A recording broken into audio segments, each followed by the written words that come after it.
بانی پی ٹی آئی کی اہلیہ بشرا بی بی کو اڈیالہ جیل سے رہا کر دیا گیا۔ سابق وزیر اعظم کی اہلیہ رہائی کے بعد بنی گالہ پہنچیں، وہاں سے لاہور روانہ ہو گئیں۔ توشہ خانہ 2 کیس میں اسلام آباد ہائی کورٹ نے گزشتہ روز ضمانت منظور کی تھی۔ 31 جنوری کو توشہ خانہ کیس میں بشرا بی بی کو 14 سال قید کی سزا سنائی گئی تو انہوں نے خود جیل جا کر گرفتاری دی۔ ہائی کورٹ نے سزا معطل کی تو انہیں توشہ خانہ 2 کیس میں گرفتار کر لیا گیا۔ بشرا بی بی مجموعی طور پر 9 ماہ اڈیالہ جیل میں رہیں۔ بانی پی ٹی آئی کی توشہ خانہ کیس میں سزا کے خلاف اپیل جلد مقرر کرنے کی متفرق درخواست منظور۔ اسلام آباد ہائی کورٹ میں توشہ خانہ 1 کیس میں اپیل 29 اکتوبر کو سنی جائے گی۔ اسلام آباد ہائی کورٹ کا بانی پی ٹی آئی کے چیک اپ کے لیے میڈیکل بورڈ تشکیل دینے کا حکم۔ میڈیکل بورڈ میں بانی پی ٹی آئی کے ذاتی معالج ڈاکٹر فیصل سلطان کو شامل کرنے کی ہدایت۔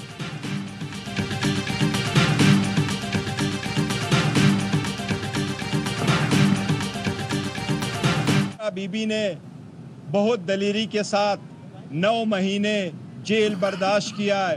سخت حالات میں کہا جا رہا ہے کہ کوئی ڈیل ہوئی ہے، اگر ڈیل کوئی کسی طریقے سے کرنا ہوتا کہ ڈیل کے نتیجے میں رہائی ممکن ہوتی تو وہ 9 مہینے جیل میں نہ رہتی۔ کوئی ڈیل نہیں ہوئی، بشرا بی بی کی رہائی میرٹ پر ہوئی۔ Chairman P T I barrister Gohar کہتے ہیں ایسا ممکن ہوتا تو وہ 9 ماہ جیل میں نہ رہتی۔ بانی پی ٹی آئی پر دباؤ ڈالنے کے لیے انہیں جیل میں رکھا گیا۔ بانی کی رہائی بھی میرٹ پر ہوگی لیکن کوئی ڈیل نہیں ہوگی۔ سینیٹر فیصل واڈا نے ٹویٹ کیا، میں نے کل ہی بتا دیا تھا بشرا بی بی رہا ہو جائیں گی۔ بشرا بی بی کے خلاف کوئی نیا کیس بھی نہیں بنا۔ وی آئی پی طریقے سے گاڑی بھی جیل کے اندر جانے دی گئی۔ جیسے میں نے بتایا تھا بانی پی ٹی آئی بھی آج وکلاء سے ملاقات کریں گے۔ 26 اکتوبر سے بانی پی ٹی آئی سے جیل میں روزانہ ملاقاتیں ہوں گی۔ ہوا میں تیر نہیں چلاتا، قوم سے میں کچھ نہیں چھپاؤں گا۔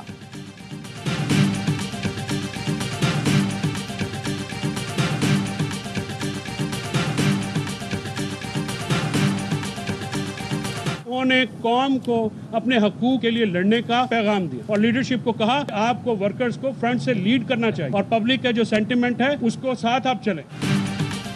بانی پی ٹی آئی کا بشرا بی بی کی رہائی پر اطمینان کا اظہار۔ وکلاء نے ملاقات کے بعد بتایا آئینی ترامیم جس انداز میں پاس کی گئیں اس پر بانی پی ٹی آئی نے افسوس کا اظہار کیا۔ فیصل چودھری نے کہا بانی پی ٹی آئی جب بھی کال دیں گے ورکرز اور عوام نکلیں گے، مارے بھی کھائیں گے اور جیل بھی جائیں گے، بانی پی ٹی آئی کے ساتھ کھڑے رہیں گے۔ بانی پی ٹی آئی کو عدالت لانے کے بجائے وکلاء کو اڈیالہ جیل بلا لیا گیا۔ اسلام آباد ہائی کورٹ نے بانی پی ٹی آئی کو 3 بجے تک عدالت لا کر وکلاء سے ملاقات کرانے کا حکم دیا تھا۔ سپرنٹینڈنٹ جیل کو مخاطب کر کے کہا مجھے معلوم ہے آپ میرے حکم پر عمل درآمد نہیں کریں گے۔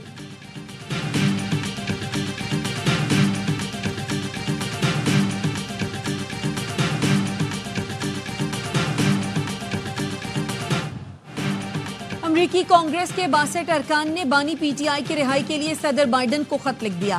سابق وزیر اعظم سمیت سیاسی قیدیوں کو رہا کرانے کا مطالبہ، کہا پاکستانی حکومت سے بانی پی ٹی آئی کی حفاظت اور خیریت کی ضمانت لی جائے۔ امریکی سفارتکار بانی پی ٹی آئی سے جیل میں ملاقات کریں۔ پاکستان سے متعلق امریکی پالیسی میں انسانی حقوق کو مرکز بنایا جائے۔ دفتر خارجہ نے پاکستان کے اندرونی معاملات پر تبصرے کو سفارتی آداب کی خلاف ورزی قرار دے دیا۔ ترجمان نے کہا ایسے خطوط پاک امریکہ تعلقات اور باہمی احترام کے ساتھ مماثلت نہیں رکھتے۔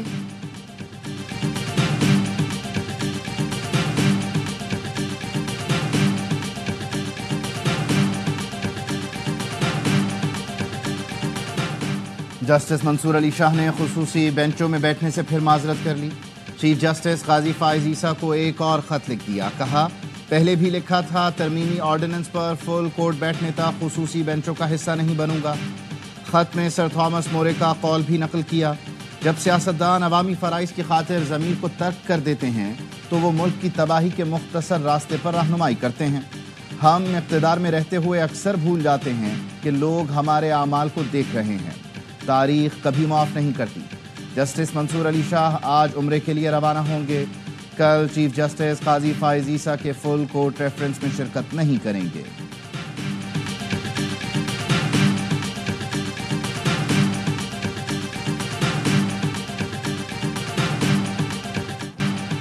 جسٹس منصور علی شاہ آئینی بینچ کے بھی سربراہ نہیں ہوں گے۔ جسٹس امین الدین خان یا جسٹس جمال مندوخیل ہو سکتے ہیں۔